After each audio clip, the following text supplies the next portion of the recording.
Hello everyone, कैसे हैं आप सब। उम्मीद करती हूँ आप सब ठीक होंगे। तो स्वागत है आपका अपनी प्राहिल मैम की क्लास में। आज मैं फिर लेकर आ गई हूँ आरआरबी ग्रुप डी 2025 का एक बहुत important topic, schemes and applications. इससे रिलेटेड जितने भी क्वेश्चन आए हैं 27 नवंबर से 25 दिसंबर के सारे शिफ्ट के क्वेश्चंस मैंने इसमें इंक्लूड कर रखे हैं, क्योंकि स्कीम एंड ऐप बहुत एक इंपॉर्टेंट टॉपिक है। इससे बहुत क्वेश्चंस आते हैं, तो जितने भी क्वेश्चंस पूछे गए सारे शिफ्ट में आज उसका पूरा एक निचोड़ है। ठीक, इससे पहले भी मैं बहुत सारी क्लासेस लेकर आई हूँ आरआरबी ग्रुप डी से रिलेटेड। मैंने बहुत सारे टॉपिक्स कवर करा रखे हैं। अगर आपने नहीं देखा तो चैनल में जाके देख लीजिए, बहुत इंपॉर्टेंट है आप लोग के आने वाली शिफ्ट के लिए। उससे पहले चैनल को सब्सक्राइब कर लीजिए, बेल नोटिफिकेशन ऑन कर लेना ताकि आप लोगों तक हर एक वीडियो पहुंच सके। तो ज्यादा समय न लेते वीडियो स्टार्ट करते हैं। पहला क्वेश्चन देखते हैं क्या है। वात्सल्य योजना निम्नलिखित में से किससे संबंधित है। देख लीजिए 2 दिसंबर 2025 को ये आया है, अगली शिफ्ट में भी आ सकता है। ठीक, वात्सल्य नाम से लग रहा है बच्चों से रिलेटेड कुछ होगा, तो यह बाल संरक्षण एवं कल्याण से रिलेटेड। ठीक, वात्सल्य योजना एक्सप्लेनेशन बिल्कुल भी मिस मत करना, क्योंकि अगर इस शिफ्ट में इससे पूछा गया है तो आने वाली शिफ्ट में एक्सप्लेनेशन से पूछा जा सकता है। ठीक, तो वात्सल्य योजना शब्द भारत सरकार की 2 प्रमुख पहलों से संबंधित है। मिशन वात्सल्य जो बाल संरक्षण और कल्याण पर केंद्रित है, और एनपीए वात्सल्य जो भारतीय नाबालिग 18 वर्ष से कम आयु के लिए अंशदायी पेंशन योजना है। एनपीए वात्सल्य योजना जो कि नाबालिगों के लिए राष्ट्रीय पेंशन प्रणाली का शुभारंभ भारतीय की केंद्रीय वित्त मंत्री निर्मला सीतारमण ने 28 सितंबर 2024 को किया था। पूछ सकते हैं कि किसने इसका शुभारंभ किया। नेक्स्ट है, गृह मंत्रालय द्वारा 16 जून 2025 को आपदा प्रबंधन और आपातकालीन स्थितियों के दौरान समन्वय के लिए कौन सा मंच शुरू किया गया था। तो वो किया गया था, एक तो NDEM लाइट 2.0, एक किया था ICRER integrated control room for emergency response, मतलब बोथ बी एंड सी।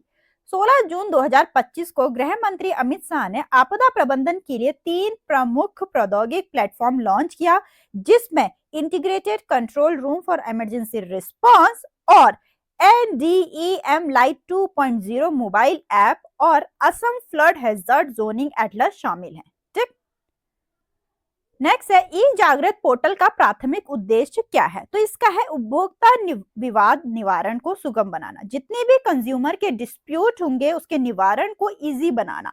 और लॉन्च किया गया ministry of consumer affair food and public distribution के द्वारा 1 जनवरी 2025 को। नेक्स्ट है, गोल्ड स्टेट मोबाइल एप्लीकेशन किस संस्थान की पहल है। तो यह है राष्ट्रीय सांख्यिकी कार्यालय की। ठीक, सांख्यिकी एवं कार्यक्रम कार्यान्वयन मंत्रालय के अधीन राष्ट्रीय नमूना सर्वेक्षण कार्यालय ने सांख्यिकी दिवस 2025 के अवसर पर भारत सरकार के सांख्यिकी मोबाइल एप्लीकेशन का शुभारंभ किया, जिसका नाम है गोल्ड स्टेट ऐप। इसका उद्देश्य है एक मजबूत डेटा पारिस्थितिक तंत्र का निर्माण करना, जहां हर कोई किसी भी समय आसानी से आधिकारिक डेटा तक पहुंच सके। ठीक है, तो यहां पर यह पूछ लिया कि संस्थान की पहल है, आपसे पूछा जा सकता है इसका एम क्या है। ठीक, नेक्स्ट है, भारत की प्राचीन पांडुलिपियों के डिजिटीकरण और संरक्षण के लिए प्रधानमंत्री नरेंद्र मोदी ने कौन सी पहल शुरू की है। ज्ञान भारतम मिशन। ठीक है, इसमें उन्होंने बोला, मन की बात जो है उसमें बोला था कि 124वें एपिसोड में मोदी जी ने बोला 28 जुलाई 2025 को ज्ञान भारतम मिशन की शुरुआत की जा सके, जिसमें भारत की प्राचीन पांडुलिपियों के डिजिटीकरण और संरक्षण किया जा सके। ठीक, नेक्स्ट है, किस योजना के तहत शहरी क्षेत्रों के लगभग 89 लाख मकान बनाए गए हैं। तो वह है प्रधानमंत्री आवास योजना अर्बन PMAU। ये लॉन्च हुआ था जून 2015 को।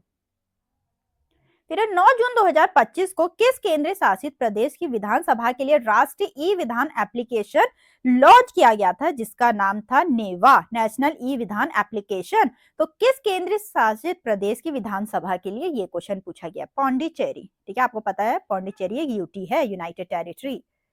फिर भारत सरकार ने सौत तटीय क्षेत्र मछुआरा गांव के लिए कौन सी पहल शुरू की है।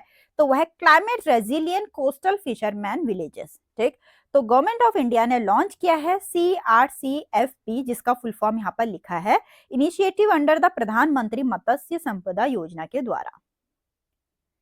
फिर है प्रधानमंत्री नरेंद्र मोदी ने किस योजना के तहत या किस योजना के लिए 11,440 करोड़ रुपए का बजट आवंटित किया है, जिसका लक्ष्य 2030-31 के लिए निर्धारित किया गया है। तो किसके लिए किया है? मिशन फॉर आत्मनिर्भरता इन पल्सेस।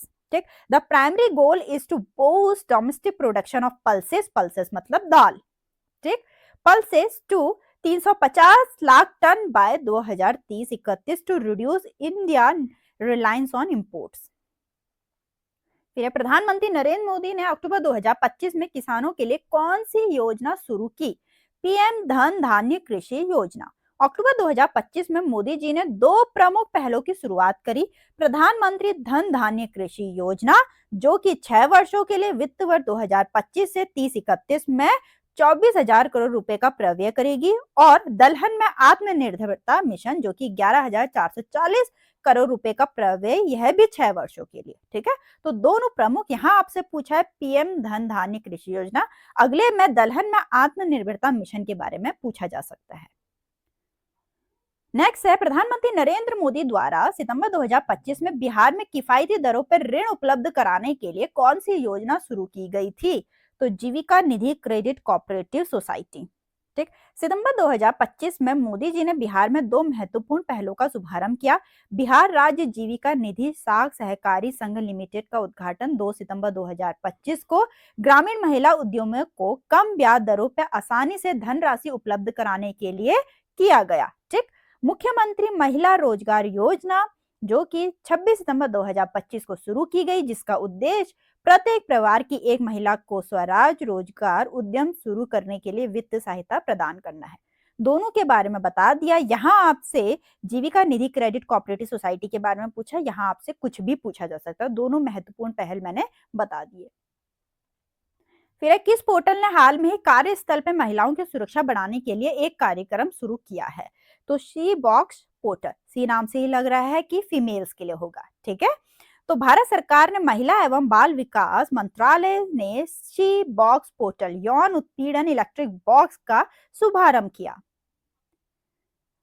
फिर भारत पोल ऑनलाइन पोर्टल का उद्घाटन किसने किया? तो अमित शाह जी ने किया। ठीक, भारत के केंद्रीय गृह मंत्री श्री अमित शाह ने द्वारा 7 जनवरी 2025 को नई दिल्ली में इसका उद्घाटन किया गया, जिसका उद्देश्य साइबर अपराध, मानव तस्करी, वित्तीय धोखाधड़ी जैसे अंतर्राष्ट्रीय अपराधों से निपटने के लिए कानून प्रवर्तन एजेंसियों के बीच समन्वय को बढ़ाना है। यहाँ आपसे पूछा है किसने उद्घाटन किया। अब आपसे ये पूछा जा सकता है इसका उद्देश्य क्या है और कब हुआ, कहाँ हुआ। ठीक, फिर 4 अप्रैल 2025 को किस भारतीय बैंक ने वित्तीय अपडेट के लिए सत्यापित व्हाट्सएप चैनल लॉन्च किया है? रिजर्व बैंक ऑफ इंडिया ने वेरीफाइड व्हाट्सएप चैनल लॉन्च किया है। फिर है भारत निर्वाचन आयोग द्वारा जनवरी 2026 में लॉन्च किए गए या लॉन्च किए जा रहे नए वन स्टॉप डिजिटल प्लेटफॉर्म का नाम क्या है? तो उसका नाम है election commission integrated network, ECI net.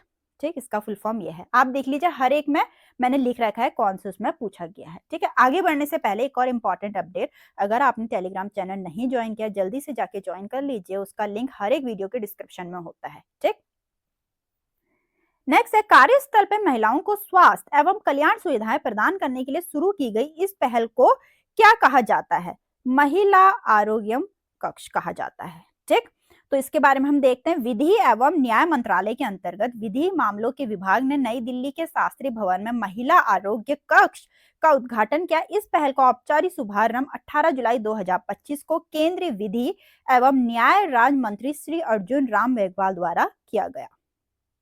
आप खुद देख लीजिए हर एक पॉइंट कितना इंपॉर्टेंट है, कब हुआ, किसने इसका उद्घाटन किया।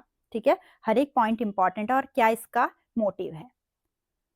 फिर श्रेष्ठ योजना किस विभाग से संबंध है? तो वो है सामाजिक न्याय और आधिकारिक मंत्रालय। ठीक, तो अगर हम इसके बारे में देखें तो श्रेष्ठ क्या है? लक्षित क्षेत्रों के उच्च विद्यालयों में छात्रों के लिए आवासीय शिक्षा योजना, उसको बोलते हैं श्रेष्ठ के नाम से शुरू की गई। इस योजना का उद्देश्य मेधावी अनुसूचित जाति के छात्रों को उच्च गुणवत्ता वाली आवासीय शिक्षा प्रदान करना है। इस योजना का शुभारंभ तत्कालीन केंद्रीय मंत्री डॉक्टर वीरेंद्र कुमार ने 3 जून 2022 को किया था। नेक्स्ट है आरबीआई द्वारा प्रवाह पोर्टल किस महीने में लॉन्च किया गया था। आप खुद देख लीजिए, कहीं महीना पूछ रखा है, कहीं नाम पूछ रखा है, किसने किया, बहुत सारे अलग अलग क्वेश्चन पूछे जाते हैं, इसीलिए मैं एक्सप्लेनेशन में हर एक पॉइंट डालती हूँ। यहाँ पूछा है प्रवाह पोर्टल किस महीने लॉन्च किया गया था, तो वो मई 2024 में। ठीक, आरबीआई ने 28 मई 2024 को प्रवाह पोर्टल नियामक आवेदन सत्यापन और प्राधिकरण के लिए लॉन्च किया गया, जिसका उद्देश्य बहुत जानना जरूरी है, नियामक अनुमोदन को डिजिटलाइज और सुव्यवस्थित करना है, जिसे यह संस्थाओं के लिए आरबीआई से लाइसेंस और अनुमेयता प्रदान करने के लिए एक केंद्रीय केंद्र बन गया है। नेक्स्ट है केंद्रीय बजट 2025-26 के अनुसार कौन सी योजना शिक्षा के लिए भारतीय भाषाओं की पुस्तकों को डिजिटलाइज करने की लक्ष्य रखती है। अब आपको पता है हर जगह डिजिटलाइजेशन हो रहा है, तो ऐसे क्वेश्चन तो बनने ही बनने हैं हर एक शिफ्ट में। ठीक है, तो यहाँ पूछ रखा है कौन सी योजना का नाम पूछ रखा है, तो वह भारतीय भाषा पुस्तक स्कीम। फिर एसबीआई ने लोगों को लखपति बनने में मदद करने के लिए कौन सी योजना शुरू की है, तो वह है हर घर लखपति। ठीक, आवर्ती जमा की न्यूनतम अवधि 12 महीने जिसको 1 वर्ष बोलते हैं, और अधिकतम अवधि 120 महीने मतलब 10 वर्ष है। अवधि भी पूछ सकते हैं कितना अवधि है इसका, कितना टाइम पीरियड है। फिर केंद्रीय मंत्री अमित शाह ने मई 2025 में किस राज्य में E0 ठीक है FIR पायलट योजना का शुभारंभ किया है, तो दिल्ली में किया है। इसके तहत 1930 हेल्पलाइन, ये हेल्पलाइन नंबर है, या राष्ट्रीय साइबर अपराध रिपोर्टिंग पोर्टल के माध्यम से दर्ज की गई 10 लाख रुपए से अधिक की साइबर वित्तीय अपराध की शिकायतें स्वचालित रूप से FIR में परिवर्तित हो जाएगी। आपको पता है आजकल बहुत साइबर क्राइम चल रहे हैं, तो इसीलिए उसके लिए नई नई स्कीम खुलती रहती है। नेक्स्ट है इंडिया पोस्ट पेमेंट बैंक ने असंगठित क्षेत्र के श्रमिकों के लिए कौन सी योजना शुरू की है, अंत्योदय श्रमिक सुरक्षा योजना। ठीक है, अंत्योदय श्रमिक सुरक्षा योजना का पायलट लॉन्च 8 जुलाई 2023 को गुजरात के खेड़ा जिले के नडियाद में किया गया था। पूछ सकते हैं कहां पर हुआ था। किस राज्य ने सितंबर 2025 में अल्पसंख्यकों को स्वरोजगार रोजगार और वित्तीय सहायता प्रदान करने के लिए रेवंत अन्न का सहारा जिसको बोलते हैं मिश्कलेना कोसम योजना शुरू की, तो कौन से राज्य ने, तेलंगाना ने। फिर किस राज्य सरकार ने औद्योगिक विकास को बढ़ावा देने के लिए जून 2025 में उद्योग क्रांति पहल शुरू की है, पंजाब ने। पंजाब सरकार ने उद्योग स्थापना की प्रक्रियाओं को सरल और त्वरित बनाने के लिए पंजाब उद्योग क्रांति पहल शुरू की, जिसके तहत सभी स्वीकृतियां 45 दिनों के भीतर दी जानी चाहिए। फिर पंजाब सरकार द्वारा मार्च 2025 में महिलाओं और बच्चों की सुरक्षा और गरिमा सुनिश्चित करने के लिए शुरू की गई योजना का नाम क्या है। यह हमें पता चल गया महिलाओं और बच्चों की सुरक्षा के लिए बनाई गई है। नाम पूछ रखा है, योजना का नाम क्या है, प्रोजेक्ट हिफाजत। ठीक है, हिफाजत नाम से ही लग रहा है कि ये सुरक्षा के लिए है। ठीक, तो ये पंजाब गवर्नमेंट ने लॉन्च किया है प्रोजेक्ट हिफाजत, और कब किया है, मार्च 2025 में। ठीक, तो यहाँ तक के इंपॉर्टेंट क्वेश्चन थे स्कीम से रिलेटेड। उम्मीद करती हूँ आपको ये आरआरबी ग्रुप डी के ऐसे टॉपिक वाइज बहुत इंपॉर्टेंट लग रहे होंगे, बहुत हेल्पफुल लग रहे होंगे। मुझे कमेंट में बताना। वीडियो अच्छे लगे तो लाइक करना और हाइप भी जरूर करना। तो चलिए मिलते हैं अपनी नेक्स्ट वीडियो में।